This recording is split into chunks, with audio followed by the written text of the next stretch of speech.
So hey guys and welcome to another video of my channel.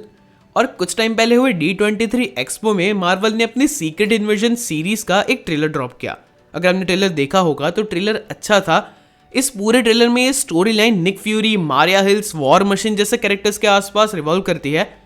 पर अगर आपको Marvel की कॉमिक्स की सीक्रेट इन्वेजन के बारे में थोड़ा सा भी पता होगा तो आप जानोगे कि मार्वल की कॉमिक्स में सीक्रेट इन्वेजन के इवेंट्स में Wolverine, Spiderman, Tony Stark, Captain Marvel या फिर रीड रिचर्ड्स ऐसे काफ़ी बड़े बड़े कैरेक्टर्स का इंपॉर्टेंट रोल था और बहुत ही मैसिव स्केल पे इवेंट्स हुए थे। शायद मार्वल की ये जो सीरीज़ होने वाली है वो उसका एक डाउनग्रेडेड वर्जन होने वाली है, क्योंकि इस सीरीज़ में हमें ज़्यादा सुपर हीरोज़ नहीं देखने को मिलने वाले।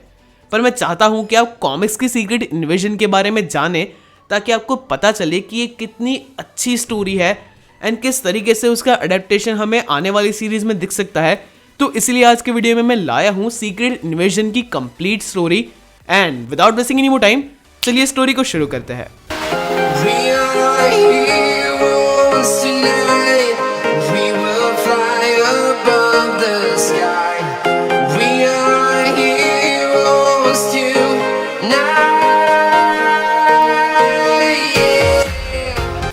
स्टोरी की शुरुआत एक डेजर्ट लाइक प्लेनेट से होती है जहां पे एक शिप में से सारे स्क्रल्स उतरते हैं।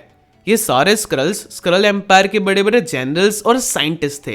ये सारे स्क्रल्स किसी को ढूंढ रहे होते हैं और बाद में उनको एक हुडेड फिगर मिलता है जिसके बारे में ऐसा रिवील होता है कि ये हुडेड फिगर और कोई नहीं, स्क्रल्स की ही क्वीन है, जो कि पहले स्क्रल्स के एक रिलीजियस ग्रुप को बिलोंग करती थी। पर जैसे जैसे स्क्रल्स में साइंस वगैरह का डेवलपमेंट हुआ, इस रिलीजियस पूरे ग्रुप को ही आउटकास्ट कर दिया गया और इसीलिए स्क्रल्स की प्रिंसेस इस डेजर्ट लाइक प्लेनेट पे आउटकास्ट कर दी गई थी। पर ये सारे स्क्रल्स उसके पास आते हैं और उसे कहते हैं कि स्क्रल एम्पायर हार चुका है, स्क्रल का जो थ्रोन वर्ल्ड था वो सेक्रीफाइस हो चुका है और इसीलिए हम सब अब आपके पास आए हैं। तब वो क्वीन कहती है कि हमारे ओल्ड स्क्रिप्चर्स में, यानी कि हमारे पुराणों में जो लिखा गया था वो सच हो गया है और अब क्या करना है मैं तुम्हें बताती हूँ। वो क्वीन उन स्क्रल्स को समझाती है कि एक प्लेनेट है जिसके ऊपर जाके ही और उसी प्लेनेट पे कब्जा करके हम हमारी स्पीशीज को रिवाइव कर पाएंगे। वही प्लेनेट स्क्रल्स का नया थ्रोन वर्ल्ड बनेगा और ये प्लेनेट और कोई नहीं, अर्थ ही था। ये सारे स्क्रल्स अपनी क्वीन को एक साइंटिफिक फैसिलिटी में ले जाते हैं जहाँ पे स्क्रल्स की क्वीन स्क्रल्स को कहती है कि मैं खुद भी उस प्लेनेट पे जाऊंगी। और वहाँ पे एक स्क्रल खड़ा होता है जो कि एक बड़ी सी स्क्रीन पे बहुत सारे सुपर हीरो के फेसेस को डिस्प्ले करता है और अपनी क्वीन से पूछता है कि इनमें से आप कौन से सुपर हीरो को चूज करेंगी। प्रेजेंट टाइम में अर्थ पे टोनी स्टार्क एक बहुत ही सीक्रेट और हाई सिक्योरिटी लैब में खड़ा था और उसके सामने थे हैंक पिम और मिस्टर फैंटास्टिक। टोनी स्टार्क उन दोनों से कहता है कि स्क्रल्स नाम की एक एलियन स्पीशीज हम सबके बीच में हमारे ही रूप को लेके छुप के रह रही है और उसके बारे में हमें कुछ नहीं पता। फिर वो दिखाता है कि अवेंजर्स जब जापान गए थे तब उन्हें ये मिला था और हम देखते हैं कि एक स्क्रल लेडी की डेड बॉडी थी जिसने इलेक्ट्रा का रूप ले रखा था। हैंक पिम पूछता है कि इलेक्ट्रा एक निंजा असैसिन एक स्क्रल थी और मिस्टर फैंटास्टिक पूछता है कि ये कब से एक स्क्रल थी और ऐसे और कितने हैं, किसी को भी इसके बारे में कुछ भी क्यों नहीं पता है। और टोनी स्टार्क बोलता है कि यही प्रॉब्लम है, हम ना तो साइंस से, ना टेक्नोलॉजी से, ना ही मैजिक से डिटेक्ट कर सकता है कि कौन स्क्रल है और कौन नहीं है और यही सबसे बड़ी चिंता का विषय है। और इसलिए मैंने तुम दोनों को, दुनिया के सबसे स्मार्ट लोगों को यहाँ पे बुलाया है ताकि हम कोई तरीका निकाल पाए और ये पहचान पाए कि कौन स्क्रल है और कौन नहीं है। अगले सीन में हम कमांडर ड्यूगन नाम के स्वॉर्ड के एक ऑफिशियल को देखते हैं जो कि स्वॉर्ड के ही स्पेस स्टेशन पीक पे एक काफ़ी हाई लेवल मीटिंग को अटेंड कर रहा होता है। और इसी मीटिंग के बीच में हमें एक रेड अलर्ट सुनने को मिलता है। स्वॉर्ड के ऑपरेटर्स इन ऑफिशियल्स को बताते हैं कि एक स्क्रल शिप बहुत ही तेज़ी से अर्थ की ओर आ रहा है और उसकी ट्रेजेक्ट्री को ट्रैक करके वो लोग ये कंक्लूजन निकालते हैं कि शिप लैंड होने वाला है सैवेज लैंड में। इस न्यूज़ को सुन के वहाँ पे खड़ी एजेंट ब्रांड उस ऑपरेटर को कहती है कि तुरंत ही मेरी बात टोनी स्टार्क से कराओ। और इस और हम देखते हैं कि रीड रिचर्ड्स, हैंक पिम और टोनी स्टार्क उस स्क्रल बॉडी का डाइसेक्शन कर रहे थे और ये पता लगाने की कोशिश कर रहे थे कि आखिरकार ये कौन सी चीज़ है जिसके थ्रू ये स्कल्स इस तरीके से किसी के भी रूप को ले सकते हैं। और टोनी स्टार्क उन दोनों से कहता है कि ये तो बस एक शुरुआत है, मुझे लगता है कि इन लोगों का प्लान बहुत बड़ा है और सिचुएशन ऐसी है कि मुझे ये तक नहीं पता कि मेरे सामने खड़े तुम दोनों लोग भी स्क्रल हो या इंसान, और अगर इस तरीके से किसी को भी किसी के ऊपर ट्रस्ट नहीं रहेगा तो हम फंक्शन कैसे करेंगे। हमें सिचुएशन के बारे में जल्द से जल्द कुछ करना होगा। और तभी टोनी को एजेंट ब्रैंड का कॉल आता है और टोनी अपने सूट को पहन के वहां से निकल जाता है। वहां से बाहर निकल के उड़ते हुए टोनी स्टार्क बोलता है कि अवेंजर्स असेंबल। और आपको ये चीज समझनी होगी कि ये पूरी सीक्रेट इन्वेजन की जो टाइमलाइन है वो मार्वल कॉमिक्स की सिविल वॉर की टाइमलाइन के बाद की है, जहां पे आयरन मैन और कैप्टन अमेरिका के बीच में फाइट हुई थी और इस वाली सिविल वॉर में कैप्टन अमेरिका की डेथ भी हो गई थी। तो कैप्टन अमेरिका के साथ ही जो कुछ अवेंजर्स थे वो सीक्रेट अवेंजर्स बन के अभी भी छुप के रह रहे थे और टोनी की टीम में भी कोई ऐसा था जो कि इस सीक्रेट अवेंजर्स का साथ दे रहा था और वो थी स्पाइडर वुमन। स्पाइडर वुमन इस पूरी इन्फॉर्मेशन को सीक्रेट अवेंजर्स तक पहुंचाती है कि इस तरीके से स्क्रल का एक शिप अब सैवेज लैंड में लैंड होने वाला है और सीक्रेट अवेंजर्स डिसाइड करता है कि वो टोनी से पहले उस जगह पे पहुंचेंगे। और इन सीक्रेट अवेंजर्स में थे Spiderman, Wolverine, Luke Cage, Iron Fist, Echo और रोनिन यानी कि हॉकाई। तो ये सीक्रेट अवेंजर्स अवेंजर्स टावर के पास आता है और क्विन जेट को चुरा के खुद सैवेज लैंड की ओर जाने लगते हैं।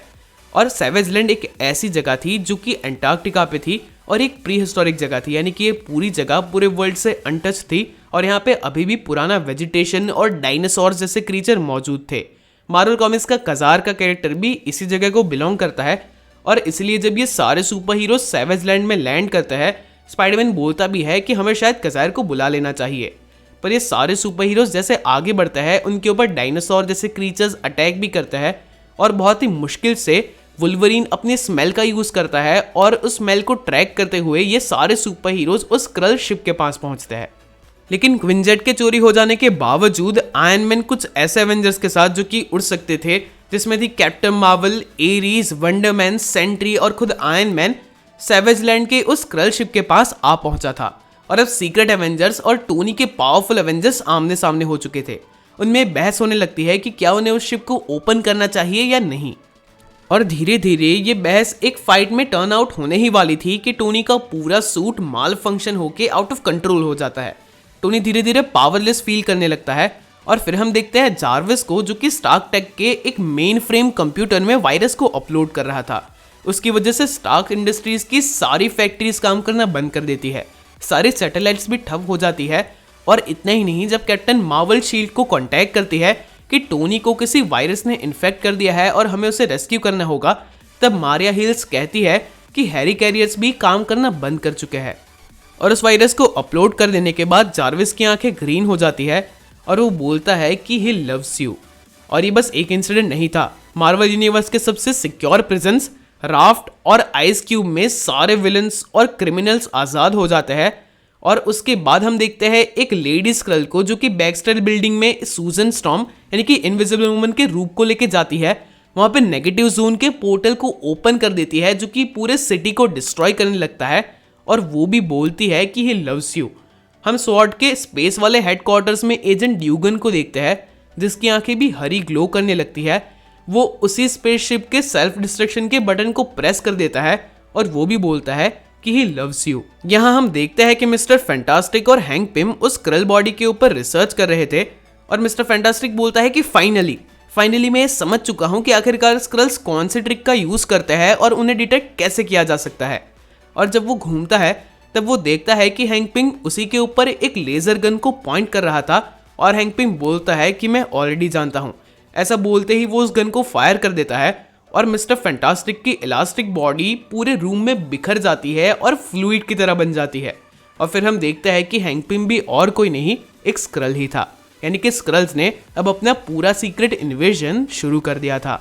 और इसी पूरे केओस के बीच में सैवेज लैंड में ल्यूक केज उस स्क्रल शिप को ओपन कर देता है और उसके अंदर से अर्थ के ही सुपर हीरोज की कॉपीज निकलती है, यानी कि शायद ये सब वो स्क्रल्स ही थे जो कि अर्थ के सुपर हीरोज को कॉपी कर चुके थे।